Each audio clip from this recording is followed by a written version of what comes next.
Very good morning, dear all participants. Namaskar, everyone. We welcome you all to the day 4 of the workshop on the theme Yoga and Mindfulness, Innovative Strategies and Practices, which is being organized on the occasion of the 7th International Day of Yoga. So we welcome you all. And today we have with us eminent speaker, Dr. Ishwar Bhardwaj. And I request Dr. Vinamra Sharma, sir, he's assistant professor, Amity Institute of Indian System of Medicines, to kindly introduce the speaker and start the session. Thank you so much. Over to you, sir. Thank you, ma'am. My Sadar Pranam, Professor Ishwar Bhardwaj sir, all the panelists and all the participants. It's my immense pleasure to introduce Professor Ishwar Bhardwaj sir. Sir is presently sir acting as the Dean Academic Dev Sanskriti Vishwavidyalaya Haridwar, Uttarakhand. Sir has worked as a former Dean, Faculty of Medical Science and Health, Professor, Department of Yogic Science, Gurukul Kangdi, Sampurna Samvishwavidyalaya Haridwar. Sir has published more than 100 publications in international and national publications. Sir has organized more than 30 national and international workshops and seminars. Sir has visited his foreign tour at China, Thailand, Mauritius, Canada, Nepal to spread the knowledge of yoga entire globe. Sir has awarded as by the Lifetime Achievement Award by Shri Dharam Singh Saini, Minister of Ayush, Government of Uttar Pradesh, for his extraordinary work in the field of yoga on 2018. Sir is honored by Lifetime Achievement Award by Consulate General of India, China in 2018. Sir is also honored by the Lifetime Achievement Award from World Yoga Alliance in Thailand on 20th May 2018. Sir is also awarded by Honorable Sripad Yesho Nayak, Honorable Minister of Ayush, and Honorable Shri Harish Rawat, Chief Minister of Uttarakhand, for his extraordinary work in the field of yoga on 5th February 2016. Sir is also honored by Honorable Shri Harish Rawat, Chief Minister of Uttarakhand, for his extraordinary work in the field of yoga teaching and social welfare on 21st June 2016. Sir is also honored by Lifetime Achievement Award by the Vice Chancellor, HP University, Shimla.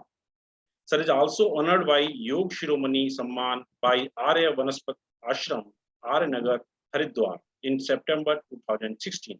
Sir is also honored by Shri Ram Nayak, Honorable Governor, Uttar Pradesh, for the Yoga Doot Samman in 2015. Sir is also honored by Lifetime Achievement Awards in International Conference of Multidisciplinary Health Organization by All India Institute of Medical Science in 2014. Sir is honored by Uttarakhand Tourism Department. Sir is honored by the Moksham International with Award of Honor. Sir is also honored by Mahasi Patanjali Rashtriya Gaurav Samman. Sir is honored by outstanding contribution in the field of yoga. Sir is honored by International Yoga and Naturopathy Organization. Sir is honored by Vishisht Nagarik Samman and many more awards in his credit.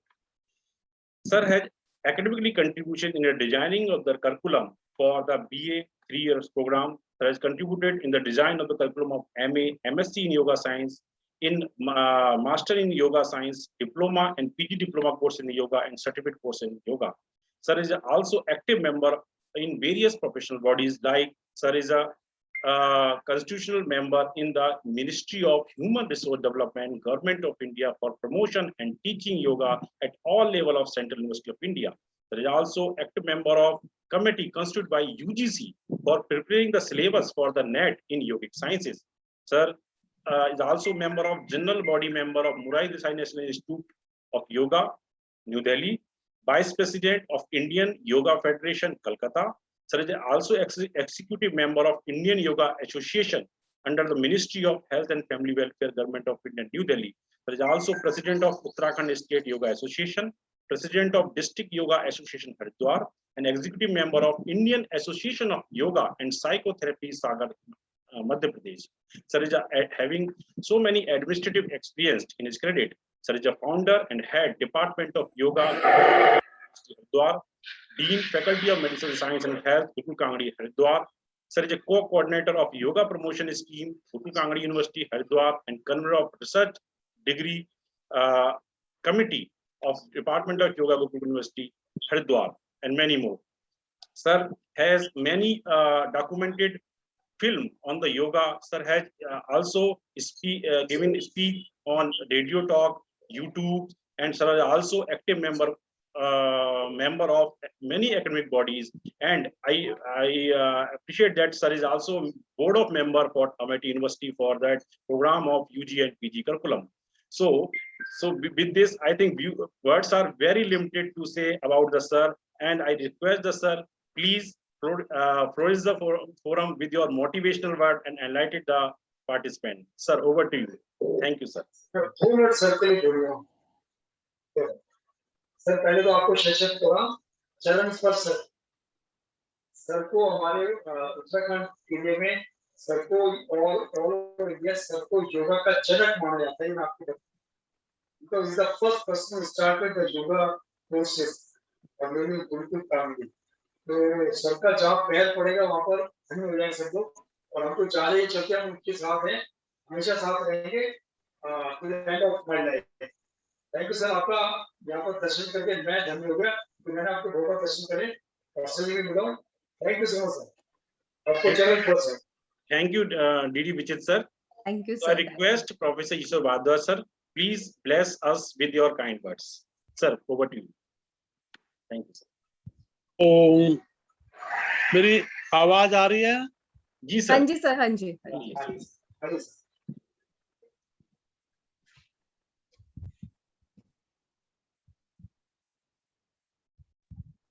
तिष्ठति सूर्यस्य केवलं तस्मै ज्येष्ठाय ब्रह्मणे नमः।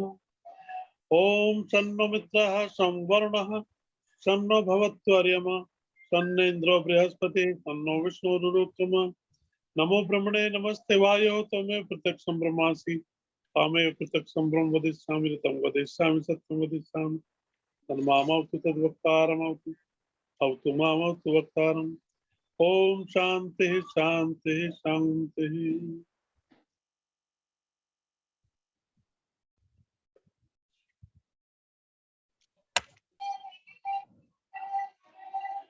भी आज Amity विश्वविद्यालय द्वारा आयोजित इस वेबिनार में आपका सबका दर्शन करके प्रसाद हुआ, और आदरणीय सलवा मूर्ति जी प्रेसिडेंट, डीन साहब डॉक्टर दास जी, इस कार्यक्रम के आयोजकों में स्वाति मैडम और संयोजक और डीडी विचित्र जी, सभी का बहुत बहुत आभार। आज का हमारा जो विषय रहेगा वह है योगा एंड वैल्यू एजुकेशन। योग और वैल्यू एजुकेशन और आज इसकी आवश्यकता। हमने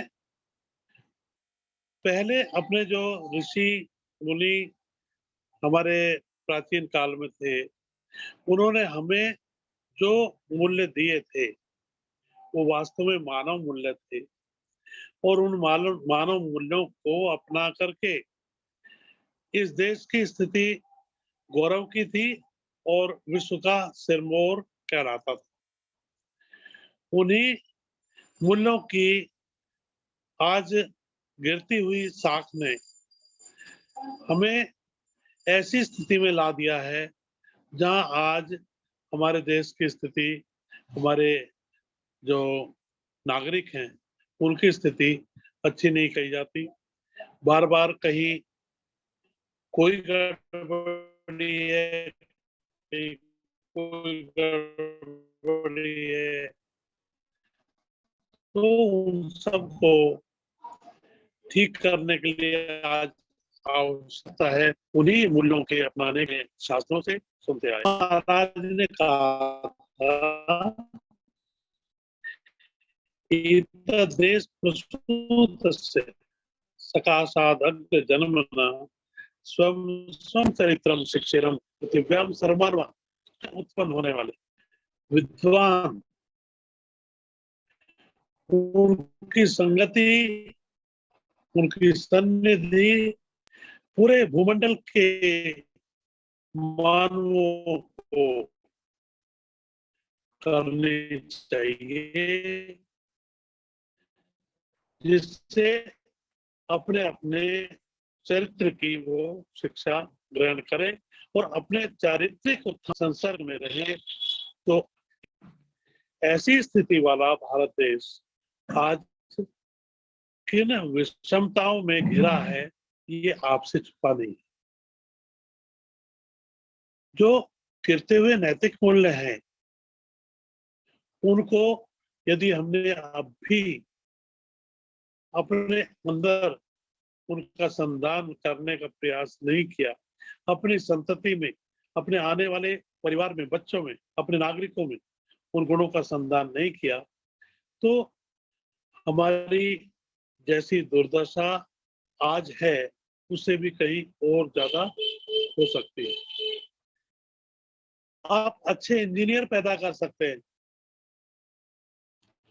लेकिन वो अच्छा इंजीनियर बढ़िया बिल्डिंग बनाएगा, बढ़िया पुल बनाएगा, लेकिन अगर वो अच्छा मानव नहीं होगा तो वो पुल और वो बिल्डिंग ढह जाएंगे, क्योंकि उसमें मानवीय मूल्यों के अभाव में उसने जो धोखाधड़ी की है, उससे वो अपना स्वार्थ सिद्ध करने में लगा।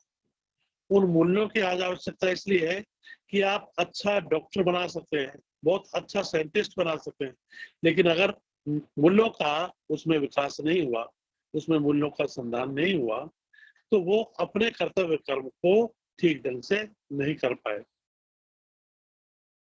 हम शिक्षा में आगे बढ़ सकते हैं, लेकिन जब तक मनुष्य में मानव मूल्यों को डेवलप नहीं करेंगे, तब तक हम विकास की उस स्थिति में जहां विकास भी है और मानवता भी है, तो दोनों साथ साथ रह के चले, उसके लिए योग के इन यम और नियमों के पालन करने की आवश्यकता है।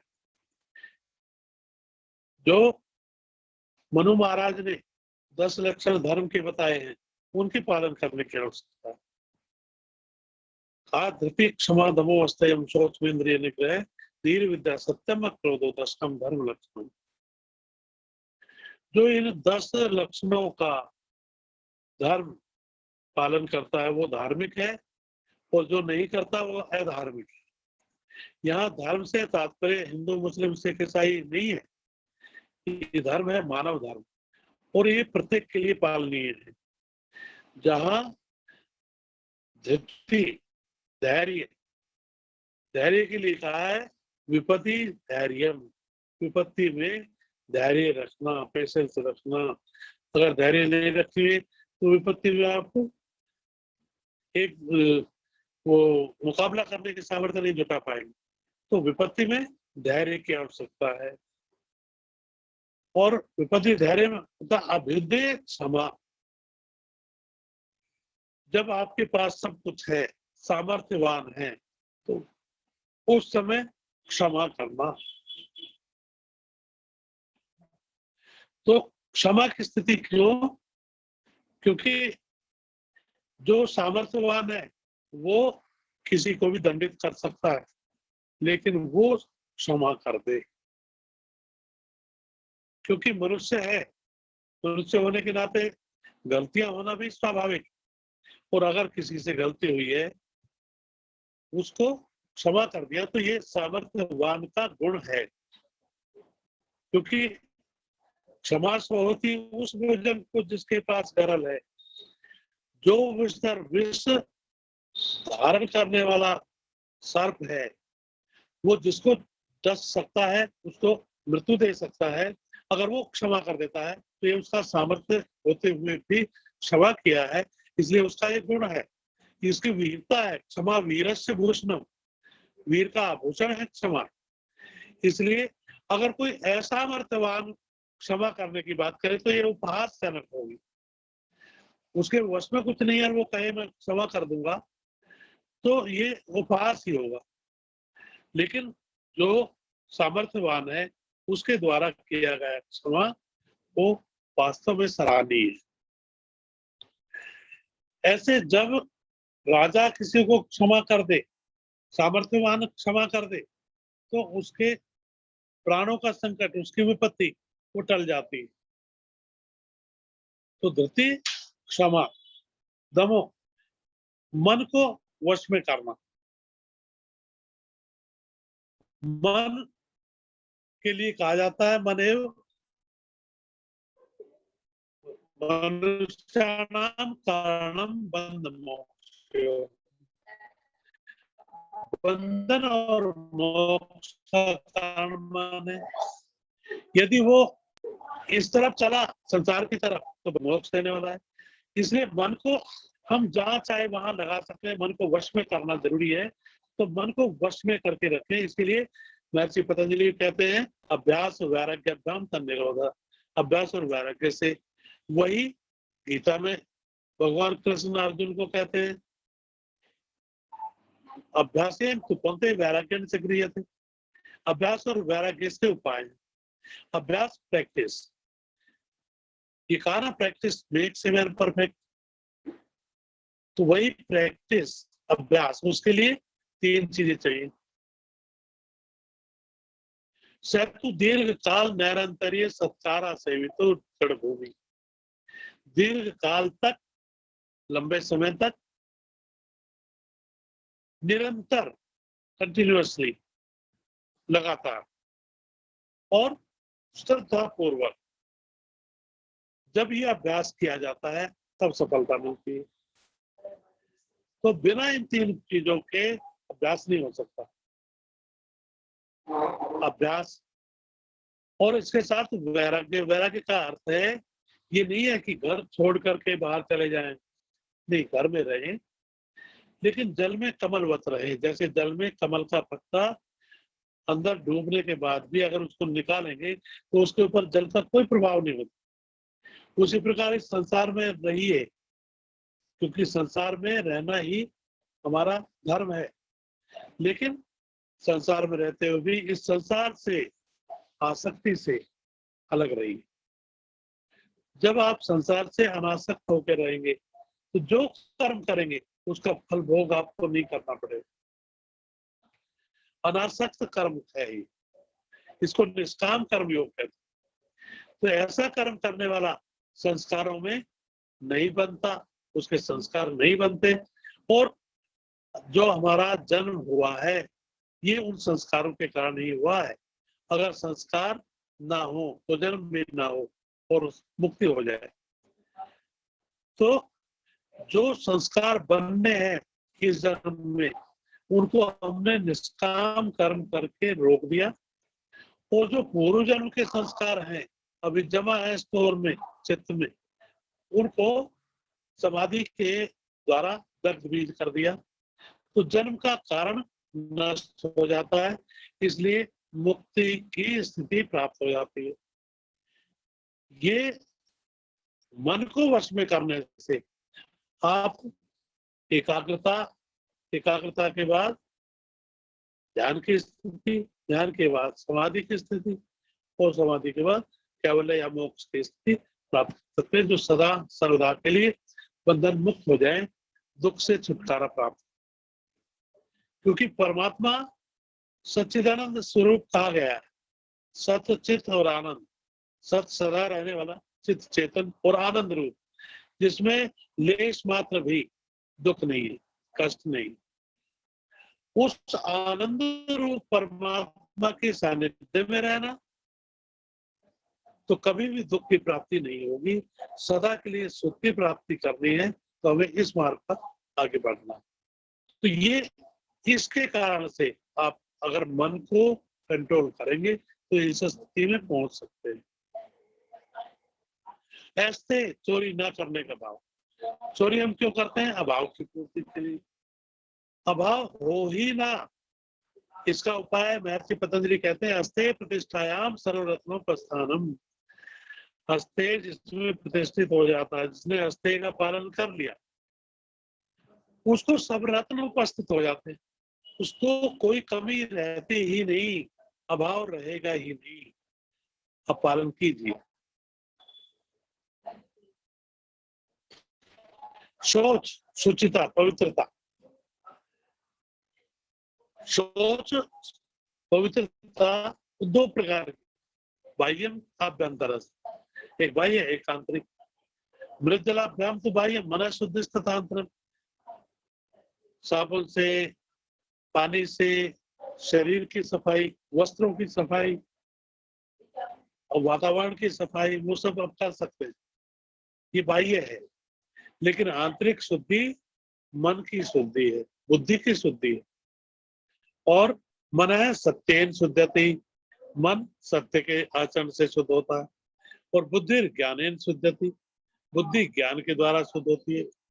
तो सत्य और ज्ञान ये दोनों आपको प्राप्त करने हैं, जिससे आंतरिक शुद्धता हो जाए। परमात्मा का स्वरूप ही है सत्य और ज्ञान, इसलिए कहते हैं सत्यम ज्ञानम अनंतम ब्रह्म। सत्य, ज्ञान और अनंतता, जिसका कोई एंड नहीं, एंडलेस, वो ब्रह्म है। तो सत्य और ज्ञान ये दोनों तो ब्रह्म के ही रूप है, इनका पालन करने के बाद कोई कमी नहीं रहती। तो सत्य के द्वारा मन को और ज्ञान के द्वारा बुद्धि को पवित्र करना। जब मन और बुद्धि पवित्र हो जाएंगे तो आपकी गति ऊर्ध्व गति हो जाएगी, मानव से ऊपर देवत्व की स्थिति में पहुंचा देंगे। इंद्रिय निग्रह, इंद्रियों का कंट्रोल, इंद्रियां बहुत ही बलवान है, इंद्रियों को वश में रखना बहुत कठिन काम। ये कहा है, मनु महाराज कहते हैं, माता स्वस्रा दुहित्रा वापी नविविक्तासनो भवे, बलवान इंद्रिय ग्रामो विद्वान समअपि कर्षति। ये बलवान इंद्रियों का समूह विद्वान को भी अपने वश में कर लेता है। इसलिए माता, बहन और बेटी के साथ भी एकांतवास न करें। क्यों? आज की स्थिति में देखिए कितने ऐसे उदाहरण आपको मिलेंगे जहां विद्वान थे और उनको इंद्रियों ने आकृष्ट कर लिया और बहुत दुर्गति को प्राप्त। ऐसी स्थिति इंद्रियों को वश में करने की है। इंद्रियां अगर वश में हुई तो संसार वश में हो जाता। ये कहा गया है कि जो विषय हैं इंद्रियों के,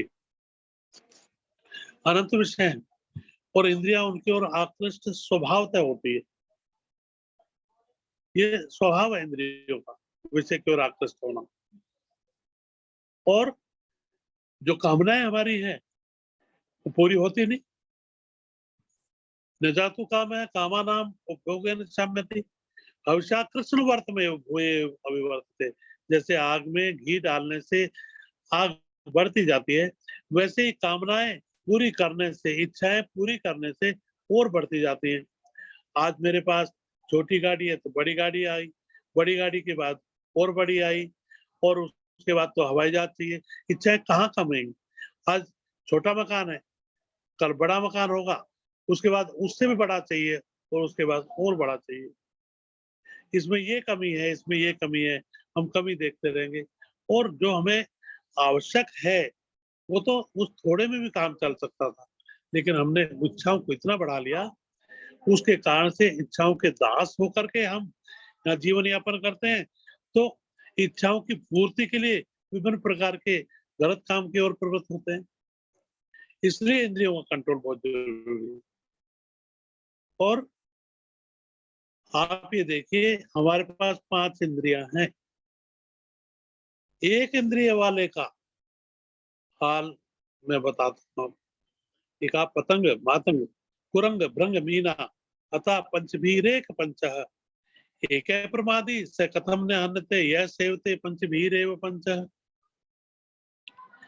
जो एक इंद्रिय जिनकी प्रबल है उनका ये हाल है। पतंग, उसकी दृष्टि, उसकी नेत्रेंद्रिय प्रबल है, इसलिए उस नेत्रेंद्रिय के प्रभाव से वो आग की ओर आकृष्ट होता है और उसमें जल जाता, प्रकाश पड़ जाता है और जल के नष्ट हो जाता है। एक इंद्रिय हाथी इतना विशाल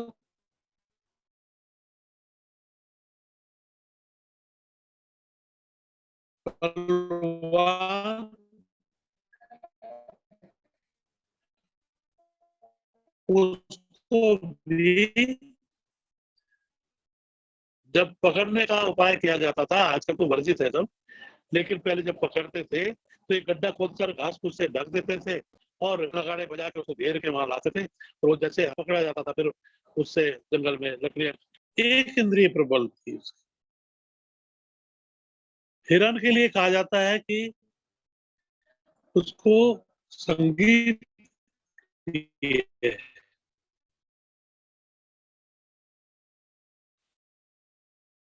इतना चंचल हिरण, उसके ऊपर बाण का संधान करना बहुत कठिन है, लेकिन उसने पहले संगीत बजाया और उसके ऊपर उसने बाण का संधान किया और उसको मार दिया। तो उस श्रोतेंद्रिय प्रबल होने से उसकी ये दशा हुई। और रंग भौरा, भौरा कमल में बैठता है, उसकी गंध ग्रहण करता है और जब गंध ग्रहण करता हुआ वो शाम को कमल बंद हो जाता है तो उसमें आसक्ति के कारण वो बैठा रहा और बंद हो गया। और जब भौरा उसमें बंद हुआ, जो भौरा लकड़ी में भी छेद करने के योग्य है, लकड़ी में छेद कर सकता है, तो उस भौरे ने उस कमल की कोमल पंखुड़ियों को नहीं छेदा, उसे बाहर निकल सकता था, लेकिन ये सोच तो इसमें वो सोचता रात्रि गमिष्यति भविष्यति सुप्रभातम, रात बीतेगी प्रातः काल फिर होगा और मैं फिर गंध ग्रहण करूंगा। बेटा कमल को नष्ट कर दिया, साथ ही भौरा भी मारा गया। एक इंद्रिय प्रबल थी। और मछली, आप जानते हैं कांटे में मांस का टुकड़ा लगाकर डाला जाता है, वो मछली उस मांस के टुकड़े पर आकृष्ट होकर उस कांटे को निगल लेती है और फिर मारी जाती है। ये पतंग, मातंग, तुरंग, भृंग और मीन, इन पांचों की एक एक इंद्रिय केवल प्रबल है और उस एक एक इंद्रिय की प्रबलता ने इनको नष्ट कर दिया और हमारी तो पांचों इंद्रिय प्रबल हैं, इनको परमात्मा ही बचा सकता है। जब तक इंद्रियों के ऊपर कंट्रोल नहीं होगा, हम आगे उस पर नहीं, जब तक इंद्रियां कंट्रोल नहीं होंगी तब तक हम इस पर काम नहीं कर सकते, मन को वश में नहीं कर सकते।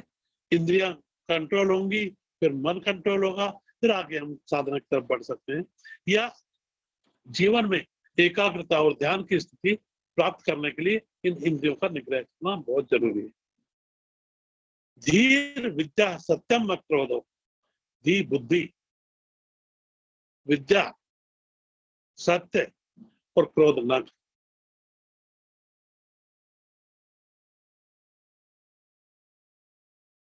कोई काम नहीं हो सकता,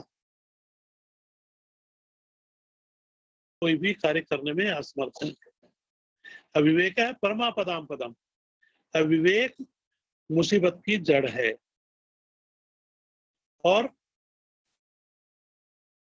विद्या, ज्ञान, अगर ज्ञान नहीं होगा तो बिना ज्ञान के हम कोई भी कार्य इस संसार में या लोकोपकार के लिए या अपने कल्याण के लिए कोई भी कार्य करने में असमर्थ है। इसलिए ज्ञान की आवश्यकता है और ज्ञान के द्वारा ही बुद्धि शुद्ध होती है, इसलिए बुद्धि और विद्या दोनों साथ साथ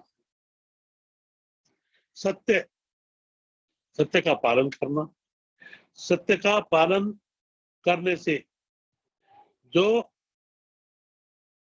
सत्य का स्वरूप है वो ईश्वर का स्वरूप है, यथार्थ है।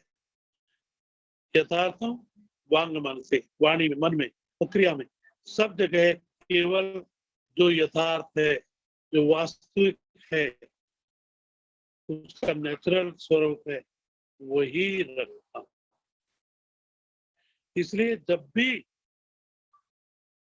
बात की जाती है सत्य के पालन की, हम सबसे पहले ये कहते हैं, महर्षि पतंजलि कहते हैं, सत्य प्रतिष्ठायाम क्रिया फलासत्वम। सत्य जिसमें प्रतिष्ठित हो जाता है उसका कोई कार्य निष्फल नहीं होता, सब सफल होता है, उसका काम बिगड़ता ही नहीं।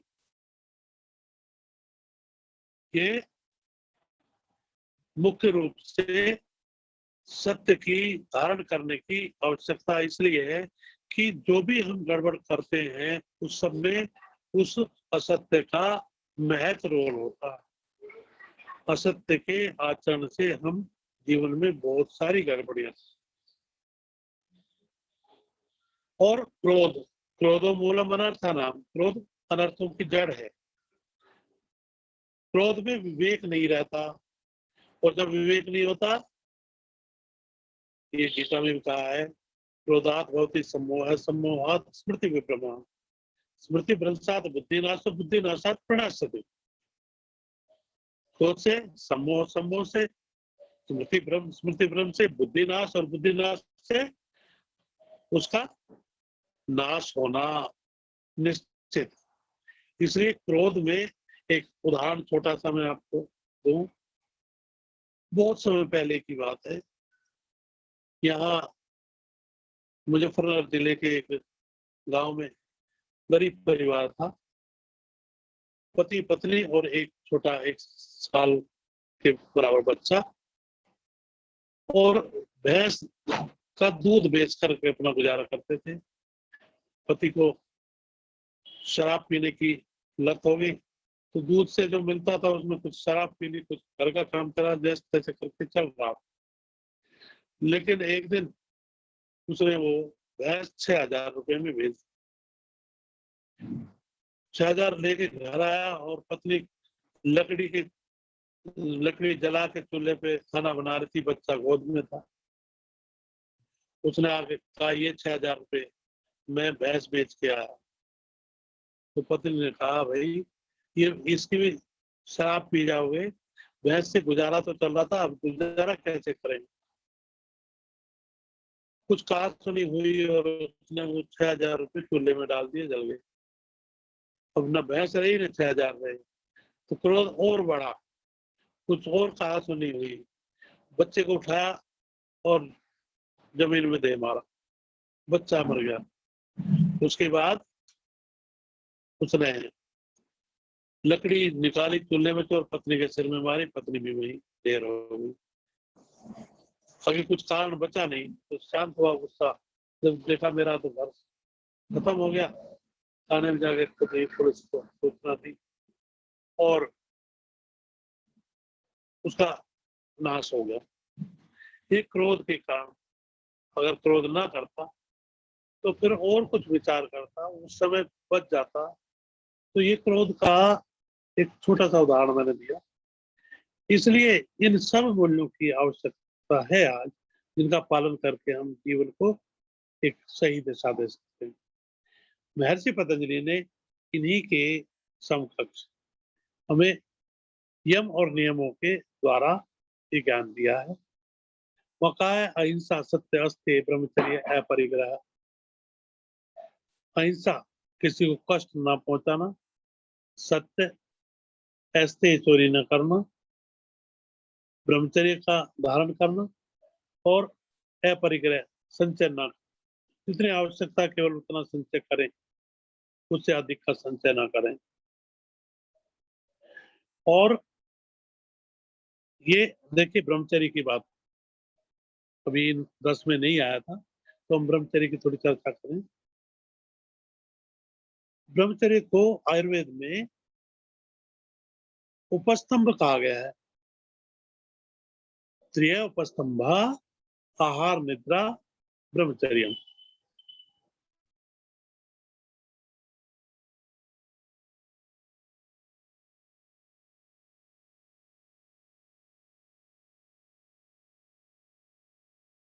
तो ये जो ब्रह्मचर्य है एक आधार है हमारा शरीर में बल का ही उपासना करने। ब्रह्मचर्य की उपासना से ब्रह्मचर्य का हम जो 7 धातुएं बनते हैं, रसाद रक्तम तो मांसम मांसन मेध प्रजायते मेध सो अस्थि तो मज्जा मज्जाया शुक्र संभव। जो 7 धातुएं जो भोजन करते हैं, आहार भी हमने एक आधार माना। जो भोजन करते हैं उससे रस बनता, रस से रक्त, रक्त से मांस, मांस से मेद, मेद से अस्थि, अस्थि से मज्जा और मज्जा से शुक्र। वही शुक्र ही ओज में परिवर्तित होता है। वही हमारी इम्यूनिटी है, वही हमारी ताकत है। उसके आधार पर हम शरीर में बल का संयमन करते हैं। तो ब्रह्मचर्य प्रतिष्ठा है वीर्य लाभ। ब्रह्मचर्य की प्रतिष्ठा से वीर्य लाभ होता है, यानी असीम बल की प्राप्ति होती है। अब उदाहरण के रूप में भीष्म पितामह है हनुमान जी, और आज के काल में महर्षि दयानंद की चर्चा करते हैं, जिन्होंने ब्रह्मचर्य का पालन किया और उनकी शक्ति का सामर्थ्य देखने को मिला। तो ब्रह्मचर्य का पालन करना भी अत्यंत आवश्यक है।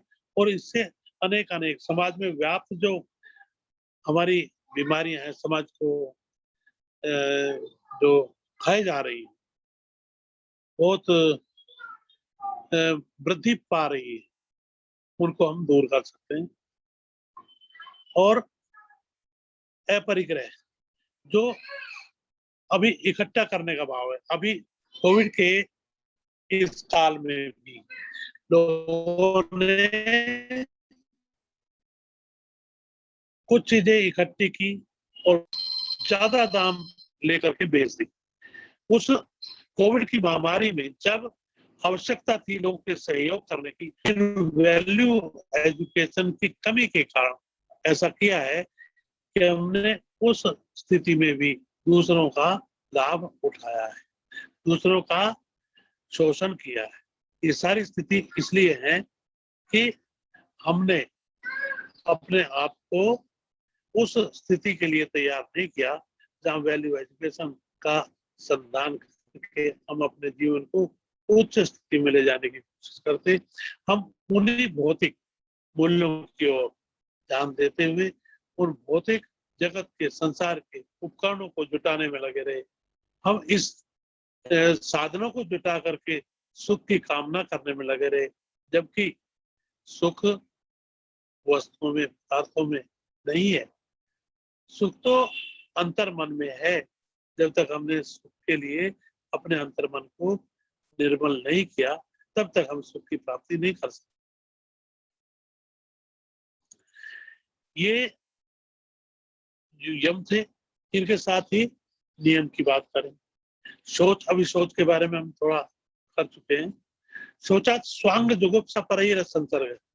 शुचिता के भाव से क्या होता है कि हम देखते हैं कि हमारा शरीर निरंतर गंदगी की निस्सृति करता है, मलमूत्र स्वेद का निष्कासन करता है। ये गंदगी हमारे अंदर ही है, ये गंदगी का भंडार है ये शरीर। ऐसा गंदगी का भंडार जैसा मेरा है, ऐसे ही तो सबके शरीर है। तो उन शरीरों के प्रति जो आकर्षण है वो समाप्त हो जाता है। इसलिए इस शरीर के लिए किए जाने वाले पाप कर्म से बच जाते हैं। ये कहा है सर्वोच्च निधान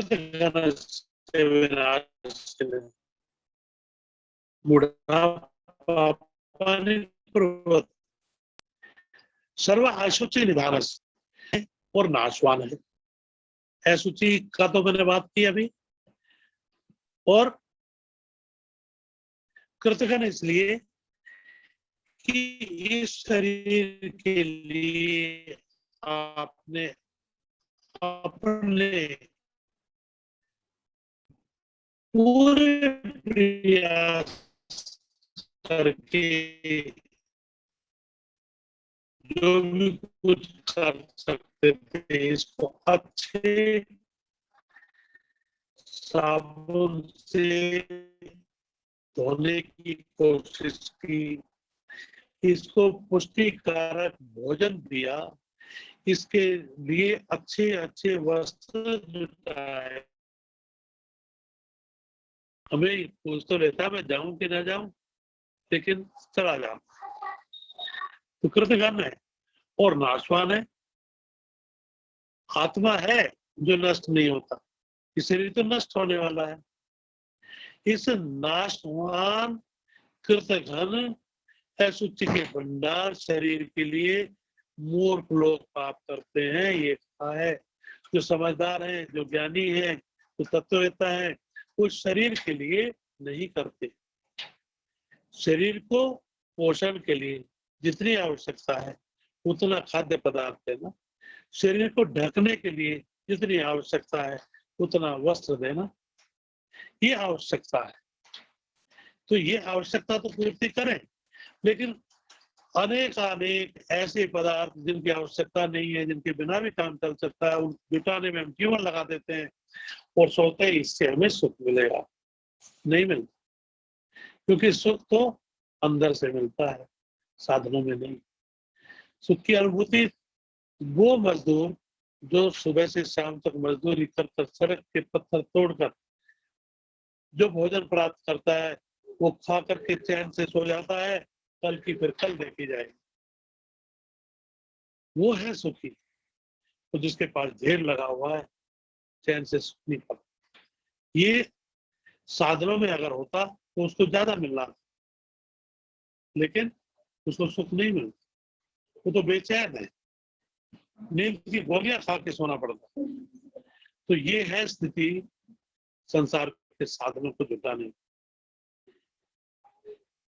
तो ऐसे शरीर के लिए ऐसे गलत काम करना वो इसलिए है कि हमने उन मूल्यों की महत्ता नहीं समझी जिनके द्वारा हम मानव के कल्याण की बात सोचते, जिससे हम अपना उत्कर्ष कर सकते, जिससे हम मनुष्य से देवले तक श्रेणी में पहुंच जाते। ऐसी स्थिति में विचार करने योग्य है कि हमें संतुष्टि चाहिए। सुख चाहिए तो उसके लिए संतुष्टि चाहिए, उसके लिए संतोष चाहिए। इसलिए कहा है संतोष एवं पुरुष से परम निदान। सर्पा पिबन्ति पवनम नहीं दुर्बलास्ते शुष्कैस्तनैव गजाबलिनो भवन्ति कंदै फले मुनिवर रमन्ति कारण संतोष एवं पुरुष से परम निदान। सर्प जो है वो सर्दी के दिनों में दिल में छुप जाता है, कई महीने तक भोजन नहीं करता, लेकिन क्या वो कमजोर है? आज भी अगर सांप आ जाए तो आप डर के भाग लेंगे। और जो जंगल में गर्मी के दिनों में सूखे घास और तिनके खा करके जंगली हाथी बलिष्ठ रहते हैं या वो कमजोर होते हैं, उनको कोई कोई खाना खिलाने के लिए जाता है क्या? नहीं, लेकिन उनके पास कोई जाने की हिम्मत नहीं कर सकता। वो बलिष्ठ केवल संतोष के कारण। जो मुनि लोग जंगल में जाकर वन के फल फूल खा करके, कंदमूल फल खा के गुजारा करते थे और हजारों वर्षों की आयु उन्होंने जी है साधना करते हुए, वो क्या कमजोर थे? आज एक छोटी सी आयु के लिए हम इतने प्रयास करते हैं, फिर भी अनेक व्याधियों से ग्रस्त होकर बहुत शीघ्रता से मर जाते हैं, क्योंकि संतुष्टि नहीं है। संतुष्टि का अर्थ ये नहीं है कि हम काम न करें, कर्मण्यता संतुष्टि नहीं है। काम करें, इतने कृते यदि न सिद्ध्यति को अत्र दोष है। कोशिश करने के बाद भी अगर काम नहीं बनता तो देखें इसमें क्या कमी है और उसको दूर करें, फिर कोशिश करें, बार बार प्रयास करें। प्रयास करने से मना नहीं कर रहे, लेकिन प्रयास करने के बाद जो फल प्राप्त हो उसमें संतुष्ट रहना। हम प्रयास तो आधे अधूरा करते हैं और फल की 100% उम्मीद करते हैं, जब नहीं मिलता तो दुखी होते हैं। या पड़ोसी का उतना ही परिश्रम करके ज्यादा फल मिला, हमें कम मिला। फल प्राप्ति में कुछ प्रयास के साथ साथ हमारा भाग्य भी है। इसलिए प्रयास करने में कोई कसर न छोड़े, फिर जो मिले उसको सहज रूप से स्वीकार करो, उसी में आनंद ले। अगर हम ऐसी स्थिति प्राप्त कर लेंगे तो मैं ये कह सकता हूं कि जो जहां जिस स्थिति में है उसी में संतुष्ट हो जाएगा। आज की स्थिति ये है, जो जहां है वो वहां संतुष्ट नहीं है। मैं टीचर बन गया तो आईएएस बनना था, मैं आईएएस बन गया, मुझे तो टीचर बनना था। मैं संतुष्ट नहीं हूँ जहां हूं वहां। मैं जो बना हूं वो मेरे अपने कर्मों के फल के अनुसार मिला है, इसलिए सहज स्वीकार करके उसी में संतुष्ट होना, वहीं पे अपना कर्तव्य पालन करना। ऑफिस में जाते हैं तो ऑफिस के काम से संतुष्ट नहीं है, अधिकारी से संतुष्ट नहीं है, कर्मचारी से संतुष्ट नहीं है, व्यापारी है तो व्यापार में संतुष्ट नहीं है। हम जहां जाओ वहीं असंतुष्ट। इसलिए हमने अपना सहज जो सुख प्राप्त होना था वो समाप्त कर दिया और हम कृत्रिम सुख का मुखौटा लगाकर घूम रहे हैं। मेरे पास बहुत कुछ है, सब कुछ होते हुए भी दुखी है, वो संतुष्टि के अभाव में। इसलिए एका गोधन गजधन वाजधन और का जब आवत संतोष धन सब धन दो समान। सब धन मिट्टी है जब संतोष रूपी धन आ जाता। इसलिए संतुष्टि की तरफ ध्यान दें, अपने आप को सीमित करें, अपने अपने इच्छाओं को सीमित करें। अपना तो विस्तार करना है, चित्त का विस्तार करना है। और जितना चित्त निर्मल होता जाता है उतना चित्त का विस्तार होता जाता है। जितना चित्त विस्तृत होता जाता है उतना ही वो सुखी होता जाता है। यो वही भूमा तत्सुखम, जो जितना विस्तृत हो गया वो उतना सुखी हो गया। तो संतोष की आवश्यकता है। तब शरीर और इंद्रियों को वश में करने के लिए तब की आवश्यकता है। तब विषम परिस्थितियों में भी एक सा बने रहना, सुख और दुख में एक सा बने रहना। सुख में हम प्रसन्न होते हैं, दुख में दुखी होते हैं, लेकिन सुख में ज्यादा सुख का अनुभव ना करना, दुख में ज्यादा दुख का अनुभव नहीं करना, साम्य अवस्था में रहे। ये कब होगा? तप के माध्यम से। शरीर और इंद्रियां दोनों तप के माध्यम से हम अपने कंट्रोल में कर सकते। तो जब शरीर और इंद्रियां वश में है तो हम कहीं इधर उधर नहीं जाएंगे और केवल अपना जो मार्ग हमने किया है, जिस मार्ग को हमने अपने कल्याण के लिए प्रशस्त किया है, उसी पर चलते चले जाएंगे और अंतिम स्थिति तक पहुंचे। ये तप के माध्यम से हम कर सकते। और स्वाध्याय, ऐसे ग्रंथ जिनके ज्ञान के माध्यम से हम परमपिता परमात्मा के निकट जाएं, उसकी ओर को चलें, हम परमात्मा का चिंतन करें, परमात्मा के गुणों को धारण करें और उसकी ओर मार्ग पर बढ़ चलें। ऐसे ग्रंथ वेद हैं, उपनिषद हैं, दर्शन के ग्रंथ हैं, उन सब का अध्ययन करना मोक्ष मार्ग के लिए जो मार्ग प्रशस्त करे वो ग्रंथ स्वाध्याय कहलाता। और ईश्वर प्रणिधान, ईश्वर के प्रति समर्पण का भाव, ईश्वर के प्रति समर्पण, जहां सब कुछ हमें अनुकूल नहीं दिखाई पड़ता, विपत्ति के समय जब अपने आप को आश्रयहीन समझते हैं, जहां कोई अवलंबन हमें नहीं मिलता, वहां ईश्वर को हम अपना अवलंबन मानते हैं। तो ये स्थिति केवल दुख की स्थिति में हम माने, जब सुख प्राप्त होता है तब नहीं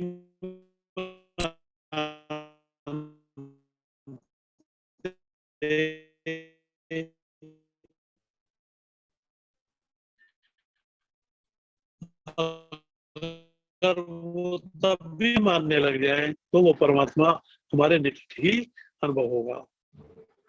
उस परमात्मा के सानिध्य को हरदम अनुभव करें। वो परमात्मा मेरे निकट है, क्योंकि उस परमात्मा के लिए कहा है कि वो सच्चिदानंद स्वरूप है, सतचित और आनंद, सत सदा रहने वाला चेतन और आनंद रूप, जिसमें दुख का लेस मात्र भी नहीं है, वो है परमात्मा। सच्चिदानंद स्वरूप, निराकार, सर्वशक्तिमान, न्यायकारी, दयालु, अजन्मा, अनंत, निर्विकार, सर्वांतर्यामी, अजर, अमर, अभय, नित्य, पवित्र और सृष्टिकर्ता। अजन्मा, अनंत, निर्विकार, अनादि, अनुपम, सर्वाधार, सर्वेश्वर, सर्वव्यापक, सर्वांतर्यामी, अजर, अमर, अभय, नित्य, पवित्र और सृष्टिकर्ता है। ये परमात्मा के गुण बताए हैं। इन गुणों को आप देखें तो इससे अधिक कोई गुण हो नहीं सकता। वो सबके पास भी रहने वाला है और निराकार भी है। वो सर्वशक्तिमान भी है, दयालु भी है। ऐसे ऐसे विपरीत गुणों का उसमें संधान है और वो सबके ऊपर कृपा करने वाला है, जाने का प्रयास करना है। कि अभी किसी देश में जाके थी और नीरव मोदी को लाने की उम्मीद है, लेकिन कहीं ऐसी जगह जाए जहां हमारा विरोधी देश है, दाऊद जैसे बैठे हुए हैं पाकिस्तान में, नहीं मिल रहा।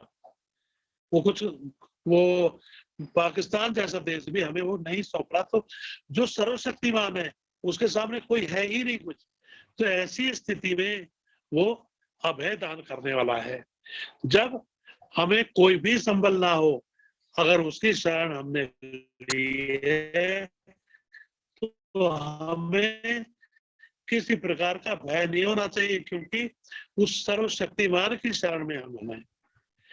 ऐसे परमात्मा के सानिध्य को प्राप्त करने के लिए इन्हीं गुणों की आवश्यकता है, और जितना उतना ही परमात्मा के सानिध्य में चले जाएंगे। जो बच्चा है उसको इसलिए परमात्मा का स्वरूप कहते हैं कि उसके पास छल छाड़ू नहीं होता, वो सीधा सरल होता है। ऐसा ही बच्चे जैसा स्वभाव हमारा हो, तो ये कहा है कि जो निर्मल हुआ, कबीरा मन निर्मल भया, जैसे गंगा नीर पाचे पाचे हरि फिरे कबीर कबीर। तो परमात्मा तो ऐसे निर्मल मन वाले के पीछे पीछे घूमता है कि भाई मेरे लायक कोई सेवा हो तो बताइए। तो ऐसा काम द्वारा पहले हमारे पास बहुत उदाहरण है कि जिन्होंने परमात्मा का आश्रय लिया और परमात्मा ने उनका हर कार्य अपने आप संपन्न किया। तो हम उस परमात्मा के निकट जितना पहुंचेंगे उतना ही अपने आप को हम उस स्थिति में ले जाएंगे जहां जाकर के कोई और किसी की चीज की आवश्यकता में न पड़े। इस संसार में रहते हुए भी संसार से हम ऊपर उठ, ये योग में यम और नियमों की बात थी। साथ ही मैत्री करना, मुद्दा और उपेक्षा के भाव की बात पतंजलि करते हैं। जो जिसे ईर्ष्या हो उसके प्रति मैत्री भाव अपनाइए। मैत्री भाव अपनाने से जब वो मित्र का भाव आया तो उसका कोई भी मित्र से कोई ईर्ष्या नहीं करता। जे मित्र तो कहो ही दुखा रही थे, नहीं बिलोकत पातक बारी। जो मित्र के दुख को अपना नहीं मानते वो पापी है, मध्य कौन अधिकारी भी नहीं। तो मित्र का भाव से अगर हम देखेंगे तो उसका सुख वैभव हमें अपना लगेगा, इसलिए ईर्ष्या नहीं होगी। और दूसरा करुणा का भाव, करुणा दूसरे के कष्ट को देख करके होती है, और अगर किसी में करुणा का भाव उदय नहीं होता तो वो भी मानव कहलाने का अधिकारी नहीं। उसके कष्ट को दूर करने के लिए प्रयास करे, करुणा का भाव उसमें होगा। और तुलसी कहते हैं संत हृदय नवनीत समाना, कहा कबिल जाना, निज परिताप द्रव्य नवनीता, पर दुख द्रव्य सुसंत पुनीत। अपने ऊपर जब आग लगती है, आग का ताप लगता है तो मक्खन पिघलता है, तो संत का हृदय नवनीत सा कोमल बताया, लेकिन इससे भी कहीं आगे होता है कि नवनीत तो है लेकिन संत का हृदय तो दूसरे के कष्ट को देख करके पिघलने वाला है। इसलिए करुणा का भाव जब होगा तो हम पुण्य करते हैं, धर्मार्थ काम करते हैं, लोगों के उपकार के लिए काम करते हैं, उनको देख करके प्रसन्न होना। वहां भी हम उसमें मेन निकालते हैं कि इसने अपने हॉस्पिटल बनवाया, उसको आवता कहीं चिकित्सा करानी होती तो इंग्लैंड अमेरिका जाके करा लेता, लेकिन लोगों के कल्याण के लिए किया है, ऐसा सोच करके हमें उनके कार्य की सराहना करनी चाहिए और प्रसन्न होना चाहिए। एक है आजकल जैसे चल भी रहा है ट्रेंड कि अगर कोई गलत काम करता हुआ मिल रहा तो उसको हम खुद दंड देने लगते हैं, और उसका जो दंड देने का काम है वो शासन का है। उस शासन का काम हमने अपने हाथ में ले लिया, उससे वो जो कर्म बनाया वो हमने अपना बनाया, उस कर्म का फल हमें भोगना पड़ेगा। इसलिए इससे उपेक्षा करें, इसको शासन के लिए छोड़ दें। इस प्रकार मैत्री, करुणा, मुदिता और उपेक्षा की भावना को धारण करके भी हम अपना मन प्रसन्न रख सकते हैं, और जो ये गुण है इनको धारण करने से अपने आप को मानवीय गुणों से सन्नद्ध करके हम अपने आप को विस्तरित कर सकते हैं। और आयम निजय परोवेति गणना लघु चेतसम उदार चरिता नाम तो वसुदेव कुटुंबकम का भाव धारण कर सकते हैं। इससे दूसरे के कल्याण के बारे में हम कभी सोचेंगे नहीं, और जब दूसरे का है कल्याण न सोचेंगे न करेंगे, और पॉजिटिव थिंकिंग हमारी रहेगी, हम दूसरे के कल्याण के बारे में ही काम नहीं बनेंगे। हम जो पुण्य एकत्र करेंगे उसका फल भी अच्छे के रूप में ही हमें प्राप्त होगा। इसलिए आज इस वैल्यू एजुकेशन की आवश्यकता बहुत है। समाज में व्याप्त बुराइयों को दूर करने के लिए और भारत के उत्कर्ष के लिए अगर हम इस वैल्यू एजुकेशन की तरफ ध्यान दें, हालांकि यूजीसी के माध्यम से और अन्य संस्थाओं के माध्यम से वैल्यू एजुकेशन को बढ़ावा देने की बात की जा रही है, लेकिन फिर भी यह पर्याप्त है, और समाज में व्याप्त अनेक बीमारियां इस वैल्यू एजुकेशन की कमी के कारण हो रही है। इसलिए हमें चाहिए, जो शिक्षक है कम से कम उनका दायित्व है कि इस वैल्यू एजुकेशन को अपने द्वारा बच्चों में संस्कारित करने के लिए अवश्य प्रयोग करें। इसी आशा और अपनी वाणी को विराम देता हूँ। शाम।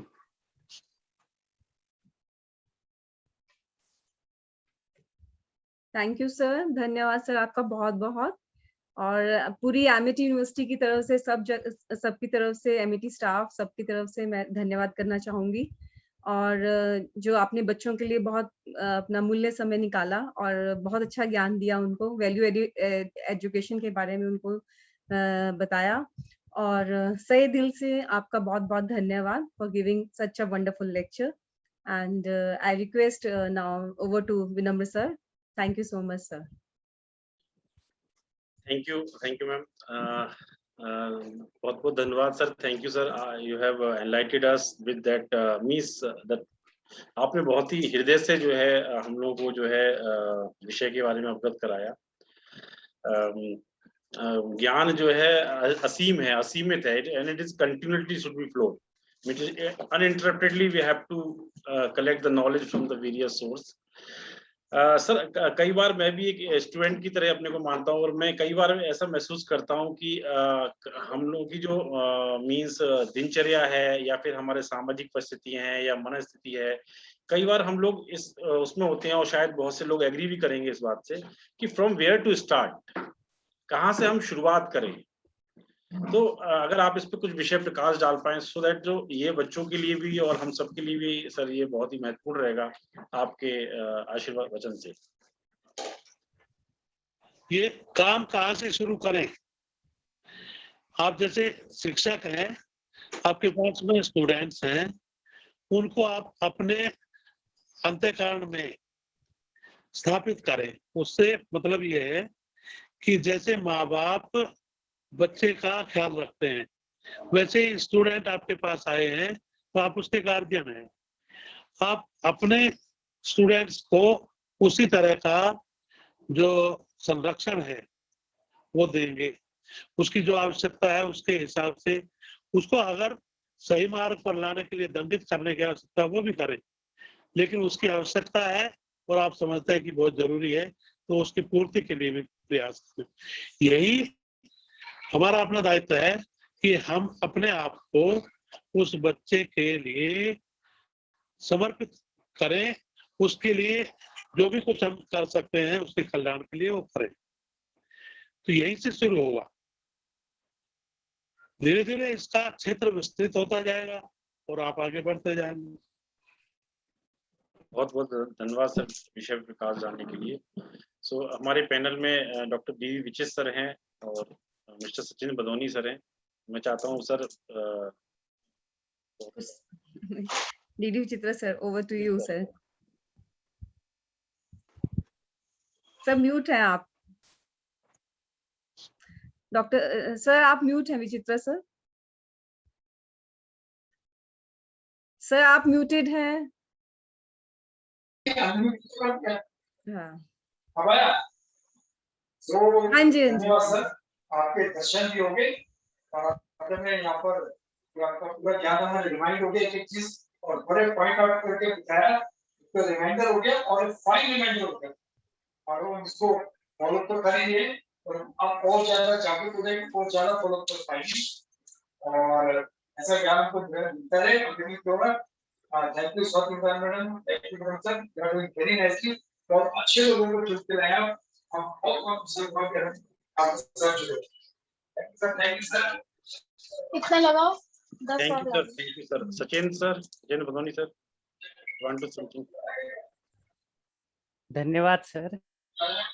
सर ने बहुत अच्छे से हमें यम और नियम के बारे में और यम नियम के पालन करने से जैसे हमारे मन में करुणा का भाव, तो मैं सर से थोड़ा सा इस विषय में आपने सर से गुरुजी से पूछना चाह रहा हूँ सर कि करुणा का भाव को निरंतर बनाए रखने के लिए हमें अभी मतलब जो जीवन भी स्ट्रेस लेवल जो इतना है क्योंकि कोरोना की जो महामारी जो बीमारी है, तो उसमें हम कोरोना का भाव बनाए रखने के लिए किन क्रियाओं का हम अभ्यास कर सकते हैं सर? ऐसा हमें इसका मार्गदर्शन दें सर।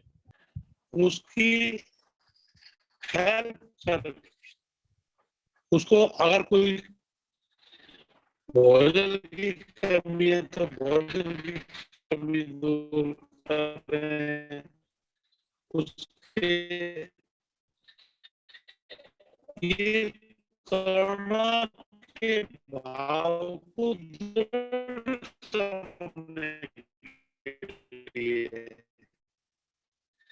भाव तो आपको पैदा करना पड़ेगा मन में। So we request all the participants to kindly fill the form and submit the form. And yeah, sir आ गए हैं हमारे साथ।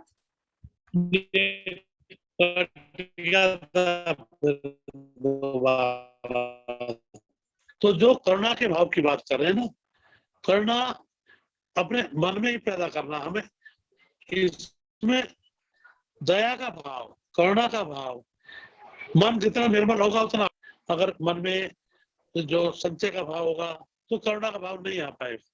तो करुणा का भाव के लिए आपको मन को निर्मल करना है,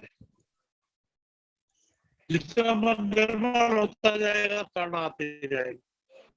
वीडियो बंद कर दिया मैंने। सर का connection is poor, so hello, sir आप वीडियो ऑफ कर लीजिए, अपना ना कैमरा ऑफ कर लीजिए।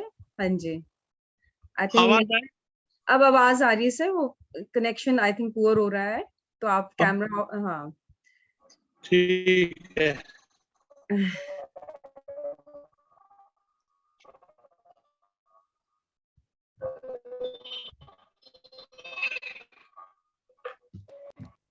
चलो, और कुछ? धन्यवाद सर, आपने अपना आशीर्वाद दिया है सर अमूल्य शब्दों से हमें, तो मैं तहे दिल से आपका धन्यवाद करता हूं सर। और आगे Swati ma'am. Thank you, Sachendra ji. Thank you so much for joining us. And we are listening to you today at 3 o'clock. So I request all the participants to be there by 3 o'clock. और मैं ईश्वर Bhardwaj sir का से दिल से धन्यवाद करती हूँ from all the Amity AISM department. And thank you to Dr. D.D. Vichitra sir also. Thank you, dear all participants. Thank you so much. Thank you. Thank you. सभी को मेरी तरफ से भी बहुत बहुत आभार। Thank sir you. सादर प्रणाम सर, सादर प्रणाम। आपका सहयोग सर हमको आगे भी आशीर्वाद वचन के रूप में हमेशा मिलता रहे सर, यही हाँ जी प्रार्थना। Sir, thank you. धन्यवाद जरूर जरूर सर। जी सर। और विचित्र जी सर। और सत्येंद्र जी, जी सर। गुरु जी, आपका ये सेशन अच्छा रहा, आपने क्वेश्चन पूछा। चलो, सबका बहुत बहुत आभार। थैंक यू सर, धन्यवाद। धन्यवाद सर। बहुत बहुत धन्यवाद सर।